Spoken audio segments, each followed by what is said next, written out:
তৈরি হয়েছে party office. হ্যাঁ, রানীচকে জল নিকাশি গেটের পাশেই অবৈধ নির্মাণের ছবি আমরা দেখিয়েছিলাম 10ই জানুয়ারি। আর আমরা খবর দেখানোর পরই তৎপরতা নজরে আসে। নিউজ 18 বাংলার খবরের জের। দাসপুরে সিপিআইএম অফিস ভাঙলো প্রশাসন। সেচ দপ্তরের জমিতে পার্টি অফিস করা হয়েছিল, সেই পার্টি অফিস ভেঙে ফেলা হলো। আমাদের খবর দেখানোর পরই তৎপরতা।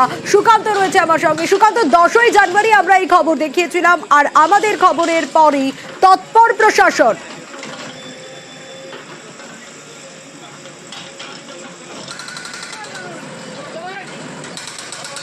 সুকান্ত, শোনা যাচ্ছে? সোনিয়া, দাসপুরের যে রানীচক এলাকায়, যে এলাকায় এই অবৈধ সিপিএম এর কার্যালয় তৈরি হচ্ছিল, সেই কার্যালয় কিন্তু ম্যাজিস্ট্রেটের উপস্থিতিতে সেচ দপ্তরের আধিকারিকরা বুলডোজার দিয়ে গুড়িয়ে দিল। অর্থাৎ ভেঙে ফেলা হলো সিপিএম এর যে দলীয় কার্যালয় নির্মাণের কাজ। এক কথায় এলাকার কিছু মানুষ তারা কিন্তু অভিযোগ করেছিলেন যে সেচ দপ্তরের উপর অবৈধভাবে এই কার্যালয় নির্মাণ করছে সিপিএম। আর তারপরেই প্রশাসন নজর আসে এবং আমরা সেই খবর তুলে ধরি।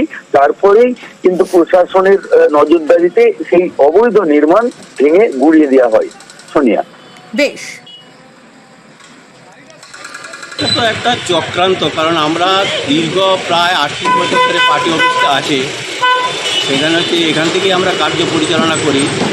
কয়েক বছর বন্যাতে হচ্ছে পার্টি অফিসে জল লেগে যায়, সেই জন্য এই বছর বন্যার জলে হচ্ছে যে ঘরের মেঝে এবং দেয়ালের কিছু অংশ হচ্ছে যে নষ্ট হয়ে যায়, পড়ে গিয়েছিল। সেই হিসাবে আমরা এবারে সিদ্ধান্ত নিয়েছিলাম যে একটু পাকাপোক্তভাবে করব।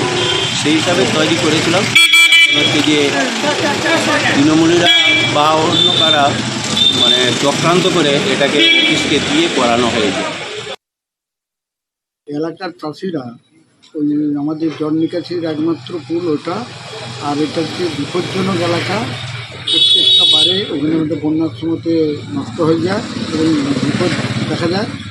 ইতিমধ্যে অপোজিট দিকেও পাইপ ভেঙে চলে গিয়েছিল, সুতরাং তারাও 81 মৌজার স্বার্থেই তারাও বিভিন্ন জায়গায় তারা অভিযোগ জানিয়েছে। আমরা তখনই চাইনি যে এখানে পার্টি অফিসটা তৈরি করুক, ঈর্ষামূলক এরকম কোনো কিছু না। বামের অভিযোগ করছে যে তৃণমূল চক্রান্ত করেছে। না, ওটা মিথ্যে কথা, বাজে কথা।